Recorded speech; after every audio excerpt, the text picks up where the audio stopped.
kandi se tujye mu cyumba mani wapi mani iboro ntabwo nabikora nakwemera ibintu byinshi ariko wapi mani kubera iki ase besto ubwo bibaze ngiye kubyaka undi muntu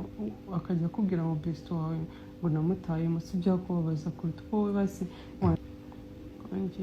niba ari bwo mbishatse kubikora mani uranzi ntabwo ngewe hari ubwo ndi umusambanyi se ntabwo njye mbikora mu buzima busanzwe